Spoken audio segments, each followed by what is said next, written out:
Allez, on se retrouve pour commenter le premier test de l'année de mécanique du point. Ce test peut autant être fait en première année qu'en deuxième année, ce qui porte sur des notions de mécanique de première année de prépa. Donc, la première partie portait sur la suspension de voiture, deuxième partie sur les forces centrales, troisième partie sur la force de Lorentz. Première question de cette première partie, donner un exemple de référentiel galiléen.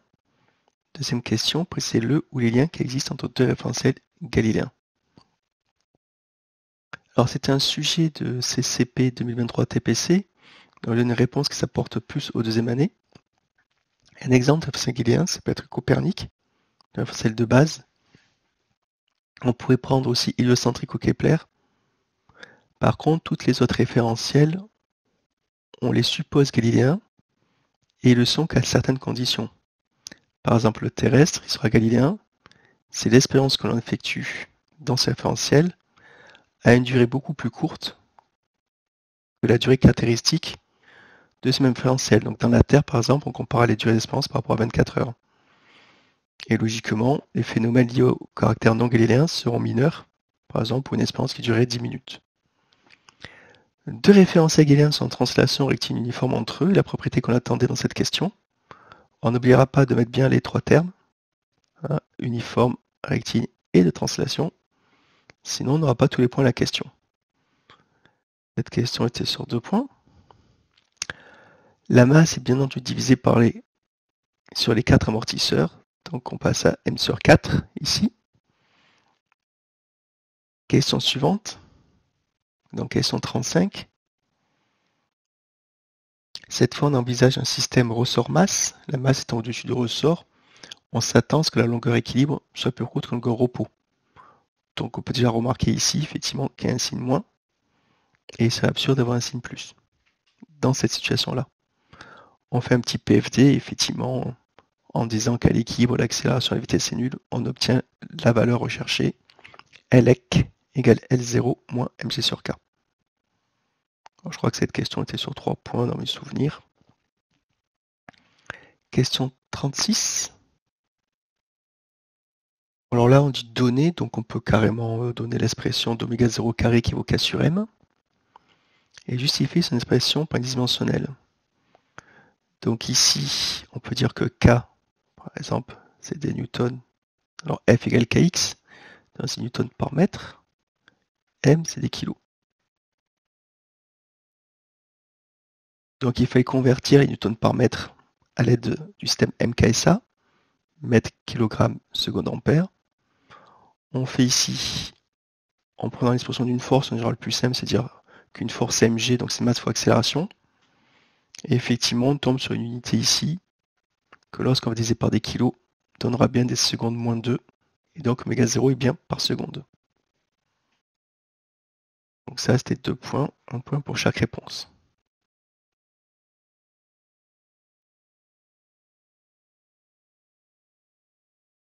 Allez, deuxième partie.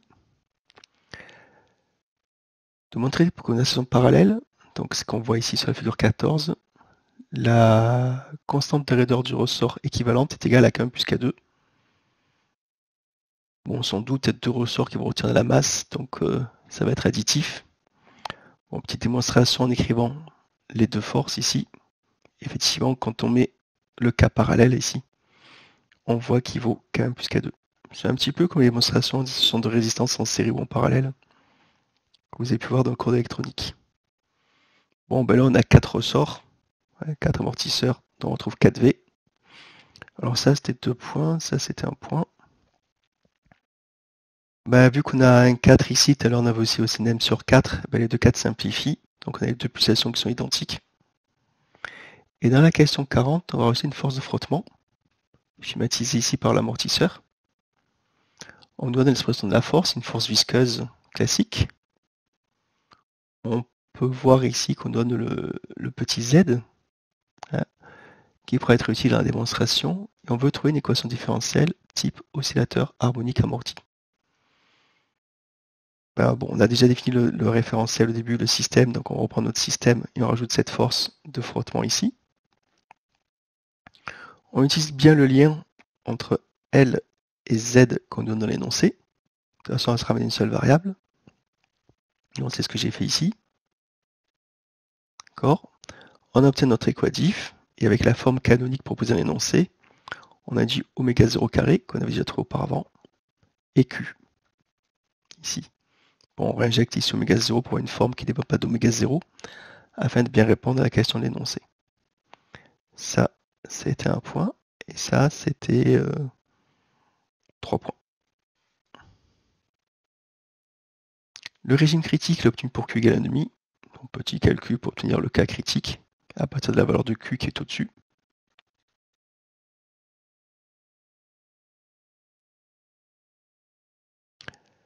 On nous demandait si on peut atteindre le régime pseudo-périodique. On va lire exactement la question. À la construction de véhicules, le régime d'oscillation correspond au régime apériodique. Si l'on charge trop le véhicule, existe-t-il un risque de passer en régime pseudo-périodique? Donc si la masse augmente, on le voit ici, hein, bah, Q augmente, donc oui, on peut passer en régime pseudo-périodique. Bon, sur la courbe 16, en plus on dit courbe de résonance, on voit très bien des formes type, je dis bien type, diagramme de Bode.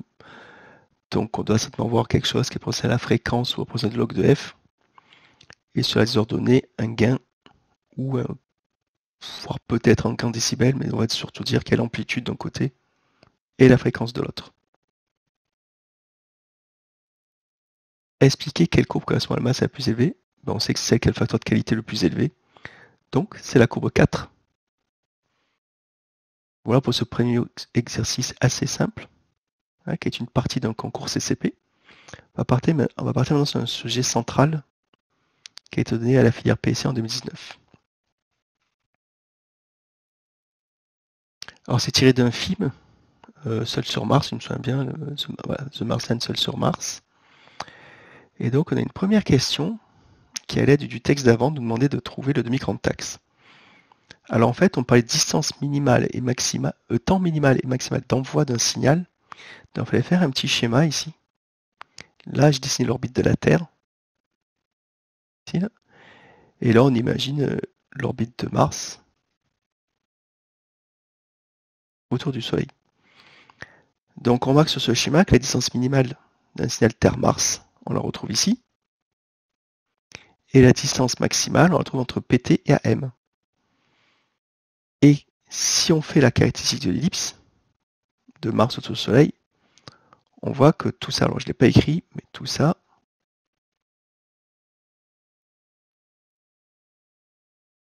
c'est 2m ici. D'accord ? Donc sur le dessin, on voit que 2m égale des min plus des max. On fait nos petits calculs avec les deux temps qui étaient donnés énoncés.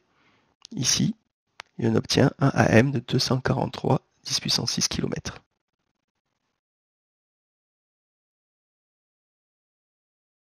Je crois que j'ai oublié de mettre les points, on va les revoir. Ça c'était 1, ça c'était 1. Ça je me souviens plus, c'était un peu plus de points. Ça devait être 2 ou 4 points, je ne sais plus exactement. Alors, troisième loi de Kepler. Question 2. On dit que la période de Mars est 687 jours, quelle est la valeur de M? La retrouver, on perd certainement. Alors, le mieux c'est de partir de la loi de Kepler et de connaître le AT et le TT. Donc le AT, c'est le 150 millions de kilomètres. Le TT, c'est le temps que met la Terre autour du Soleil, donc c'est 365 jours 25. Et avec ça, on fait l'application numérique, on tombe à une valeur assez proche que ça n'avait calculé auparavant. On demandait de retrouver la masse du Soleil, ici. Alors, ce qui impose de connaître la constante de la troisième loi de Kepler, qui est ici, qu'on peut retrouver en supposant une trajectoire circulaire, mais un petit gain de temps ici de la connaître, et on retrouve la valeur de la masse du Soleil connue de 10 puissance 30 kg. Question 3. Il faut déterminer la valeur du champ de pesanteur sur Mars. Bah, il suffisait donc de prendre le rayon de Mars et la masse de Mars. Alors, il y avait une annexe sur les données numériques à la fin. Ici, il fallait un peu chercher toutes les valeurs qu'on retrouvera dans l'énoncé. Ici, on a G. Ici, bon, on voit la distance Terre-Soleil alors qu'on a utilisé 150 millions de kilomètres. Voilà. Donc, bien penser à aller voir les données. En plus, aller voir les données, ça permet de comprendre comment on doit aborder la question. Donc, il est très important de connaître les données qu'on va pouvoir utiliser dans l'exercice. Alors, par la suite, on essaie de prendre AM 228,6 km, qui est justement la valeur qu'on avait trouvée ici. Alors, un petit peu de thermo, je me souviens bien maintenant. Donc, on voit que sur Mars, la pesanteur est plus faible que sur Terre.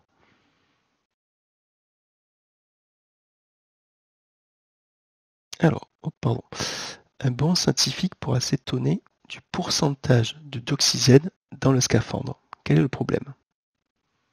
Alors, sur la photo, on voit qu'on a 0,14% d'oxygène à l'extérieur et 21% d'oxygène à l'intérieur. Alors, le souci, c'est que les pressions unités anglaises, 4,75 PSI.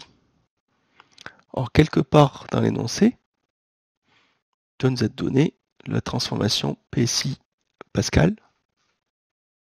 Voilà, essayez de le retrouver. Alors, pour l'instant, je ne le trouve pas. Toc, toc, toc, toc, toc. Donc là, on avait les grandes planètes qu'on peut utiliser tout à l'heure hein, pour le calcul du champ sur Mars. Ah voilà, 1 PSI 0,0689 bar. Il était bien caché quand même. Ça aurait pu le mettre ici. Hein. C'était plus facile à trouver, j'ai vu les valeurs. Donc 4,5 PSI, ça peut être très élevé. Si on arrondit ça à 6 et l'autre à 5, ça fait 0,3 bar. Or, 0,3 bar, 21%, donc on va avoir une pression partielle d'oxygène assez faible. Hein, et j'ai calculé 0,07 bar. Or, il fallait savoir un petit peu que là, pour qu'on puisse respirer dans de bonnes conditions, il nous faut une pression partielle en oxygène d'à peu près 0,16 bar. Hein, donc là, c'est trop faible pour survivre. Donc la donnée est un petit peu erronée par rapport à ce qu'il aurait dû y avoir. Ils auraient dû mettre 20 PSI à peu près pour qu'on puisse respirer. 15 PSI, pardon. Estimer la masse volumique micro de l'atmosphère martienne. Bon, on avait des masses molaires qui étaient données à la fin. Ok. Bon, on utilise la relation ρ=Pn sur RT avec la température sur Mars. Et on remarque que cette atmosphère, 0,0187 kg par mètre cube, c'est-à-dire 18 kg par litre, elle est très inférieure à l'atmosphère terrestre, parce que sur Terre, c'est 1,3 kg par mètre cube. On aurait pu aussi encore refaire le calcul en utilisant la même expression qu'ici. Ah, mais bon, vous savez que c'est à peu près 1,2 à 0 degrés Celsius, 1,3 à 25 degrés Celsius. Ça nous fait gagner un petit peu de temps pour répondre à cette question.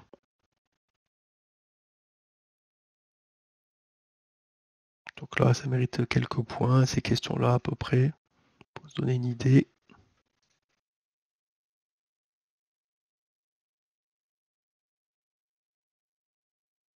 Q6, tracer le diagramme PT. Alors là, par contre, diagramme PT, il faut être assez précis. Vous avez les trois zones, solide, liquide, vapeur. Ici, si vous avez oublié, si pour l'eau et pour les autres gaz, c'est différent, n'hésitez pas à faire une verticale. Par contre, ici, c'est le point critique, il fallait bien le marquer. Hein. Et après, on dit qu'à continuité d'état fluide, parce qu'il n'y a plus de courbe de changement d'état qui débite la zone liquide et la zone gazeuse. Alors, surtout pas faire ça. Hein, pour dire qu'on arrive dans la zone du superfluide, car les courbes rouges ne représentent pas des changements d'état, justement. Donc ça peut induire en erreur. Donc nous, on va l'effacer. Voilà. On demande les définitions du point triple et du point critique. Le point critique, on vient de la donner. Le point triple, c'est la zone où les courbes de changement d'état se regroupent. Et donc c'est une zone où il y a un point même, où il y a présence des trois phases, celui des liquides gaz. Et souvent ces points servent d'étalon pour les thermomètres. Bon, les thermomètres pas à alcool, mais les thermomètres un petit peu plus précis. Alors, dans quel état se trouve l'eau sur Mars? Bon, voilà, j'ai fait un calcul un peu compliqué, je pense, pour la question. Après, il suffit de prendre les deux valeurs proposées, de projeter dans votre diagramme et de voir qu'on est dans la phase solide. 0,864 Pascal, 211 Kelvin. Alors, on va se trouver à peu près ici. 200, comment on a dit Kelvin 211. Bon, on est juste un peu au-dessus quand même. Ici, donc on est bien en phase solide.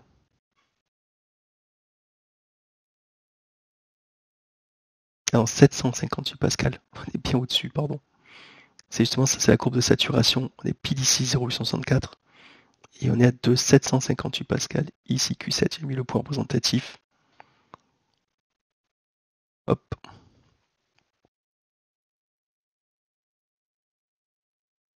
Alors Q8. Ah oui, donc là c'est la combinaison de Mark Watney se perce. Alors là, il faut être un peu gore. Bon, déjà, première chose, l'air est irrespirable à l'heure de Mars. Donc, il va pouvoir respirer longtemps.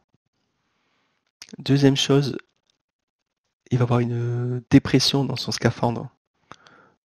Donc, il est possible que son corps se mette à bouillir, en fait, surtout son sang, dans un premier temps. Voilà, principale cause. Et puis, il va aussi subir le froid. Il fait quand même 211 Kelvin, c'est-à-dire moins 62 degrés Celsius. Bon, il y a 3 causes qui vont entraîner que le petit Mark ne va pas survivre. On passe une partie. Alors là, j'ai cité quelques questions. Vous avez une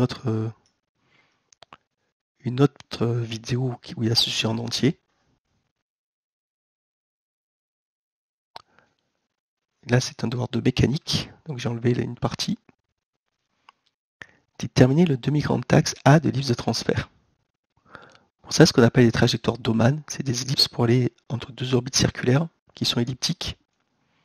Donc on voit ici, on va partir de la Terre et aller sur Mars. Donc avec le petit dessin, il fallait vraiment faire, parce que si on met juste ça, le but c'est quand même de comprendre ce que vous avez essayé d'expliquer. Ici, on obtient 149 10 puissance 6 km. On nous demande le temps que va mettre le transfert pour aller d'ici à ici, enfin, pardon, d'ici à ici, et pendant ce temps, Mars va faire cette trajectoire-là. Donc là, petite règle de 3. Hein. Donc, on va dans un premier temps calculer le temps pour aller ici, sachant que c'est le temps pour faire la demi-ellipse. On a calculé AM avant. Il ne faut pas oublier que cette demi-ellipse est liée à pour centre attracteur le Soleil. Donc on fait la troisième loi de Kepler pour le Soleil. Donc là, on peut prendre la Terre, on peut prendre Mars pour faire notre petit produit. Et on obtient 258 jours. Et surtout, ne pas oublier le 1,5 et au fait qu'on fait qu'une demi-ellipse.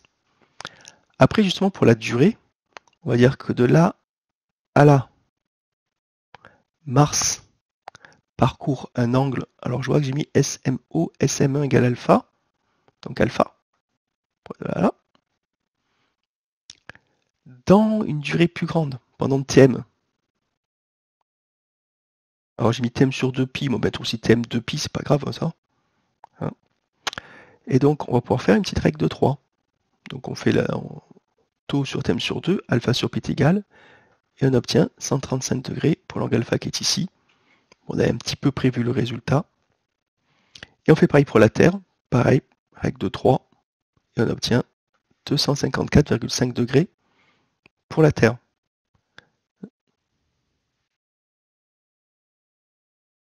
Donc la Terre, elle va se trouver à peu près, alors là ça va faire 270, là ça fait 180, à peu près dans cette zone, lorsque la navette arrivera sur Mars. Donc ça c'était plus dur, hein. 4. Souvent, ces deux calculations classiques, celui-là il est moins, donc il fallait y penser. Q18. Montrer qu'un nouveau transfert à partir de la Terre ne peut avoir lieu que 780 jours après le premier lancement. Période synodique. Alors, ceux qui connaissaient la période synodique et la formule, vous pouvez l'utiliser directement, ici. Et ceux qui ne la connaissaient pas, faire une petite démo. Ça ressemble un peu à une démonstration pour savoir quand les aiguilles se superposent sur une montre. Donc, on va dire que la Terre va à la pulsation oméga t, Mars va à la pulsation oméga m. Ok. Θ 0, c'est la comparaison des deux angles. Enfin, c'est le 44,6 degrés. En fait, c'est l'angle complémentaire qui était ici. Ce truc-là. Là.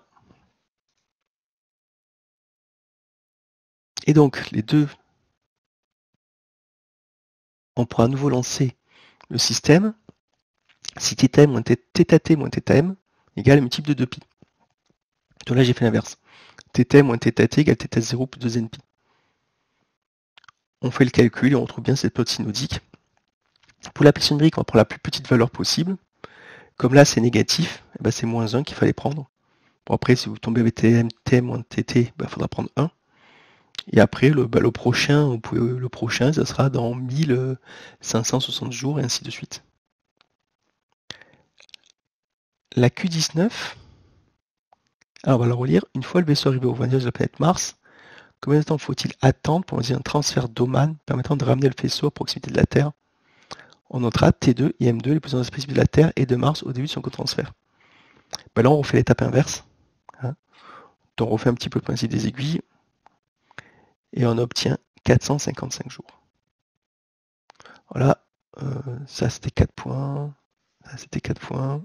Et beaucoup de points, c'était pas évident comme question. Là, il fallait faire un dessin qui résume un petit peu les questions d'avant. Alors, ce qui est un peu embêtant, c'est que faut répondre aux questions d'avant pour pouvoir le tracer proprement. Là, vous avez le premier transfert, là, le deuxième transfert, ici. Donc, ça aussi 4 points.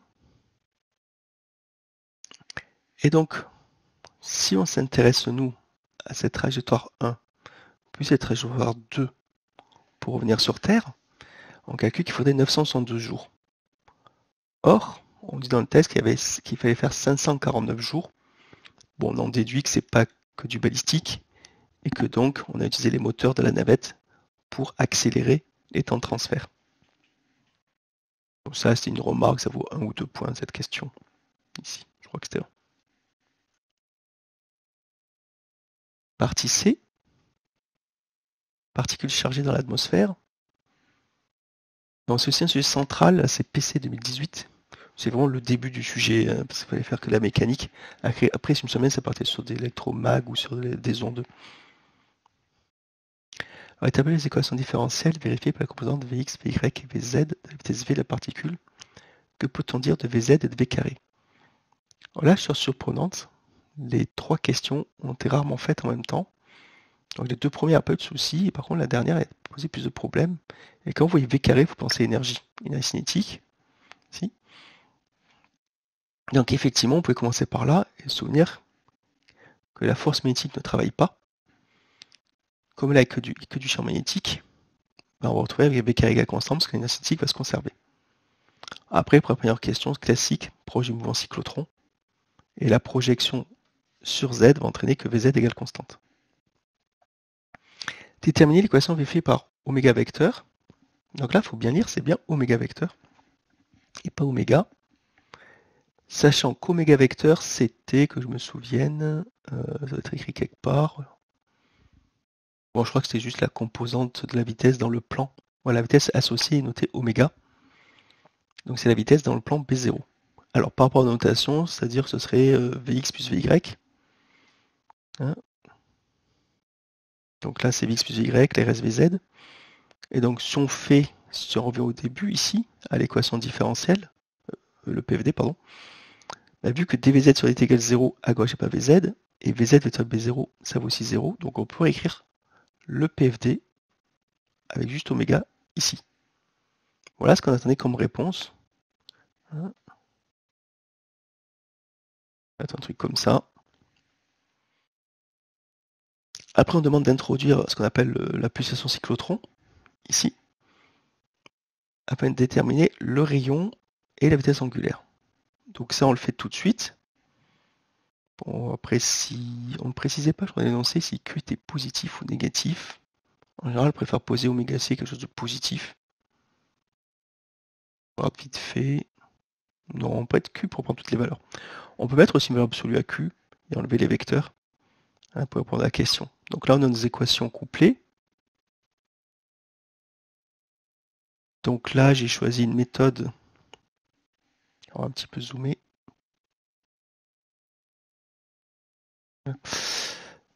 Bon, là, j'ai pas choisi la méthode complexe pour résoudre le système d'équations différentielles. Bon, c'est des trucs classiques. On obtient x et y ici. Attention aux constantes d'intégration. Et donc, on obtient une trajectoire circulaire de centre x qui vaut 0, y qui vaut v orthogonal sur oméga c, et de rayon. Donc ça, c'est ρc. donc V orthogonal sur oméga C. Alors, rappelez l'ordre de grandeur du géométrique terrestre en France. Alors, c'est un peu plus 10-5 Tesla. Donc, je pense qu'on pourrait répondre 10-4, 10-5, je crois que c'est 2 10-5 Tesla. Et calculer oméga C respectivement pour les électrons et pour les protons. Donc, une fois que vous avez calculé votre QB sur M ici, avec Q qui vaut 1,6-19 coulombs, M qui vaut 9,1-31 kg pour l'électron, et 1,67-27 pour le proton, on obtient les valeurs d'oméga C qui sont ici, pour l'électron et pour le proton. Alors, on rajoute un champ électrostatique maintenant, E1, sur EX. Alors sur X c'est intéressant parce qu'effectivement c'est sur Z qu'on le rajoute, très souvent. Là on le met sur X. Donc on nous demandait de réécrire les équatifs, pour ça va vite. Hein. Alors surtout bien lire les questions, parce que des fois certains veulent résoudre le système d'équations différentielles, il faut juste écrire les équations différentielles ici. Et on nous demande de faire apparaître ce qu'on appelle une vitesse de dérive en fonction de E1 et de B0. Alors cette fonction de dérive, alors montrer qu'il existe une seule solution constante dans le plan OXY perpendiculaire à B0 appelée vitesse de dérive et exprimer VD en fonction de 1 et de B0. Alors, on parle de solution constante, donc l'idée c'est de dire que les dérivées étaient nulles, ici, et donc là, tout à coup, la solution de dérive, elle apparaît ici, et on a donc cette fonction de dérive qui est égale à moins E1 sur B0Y.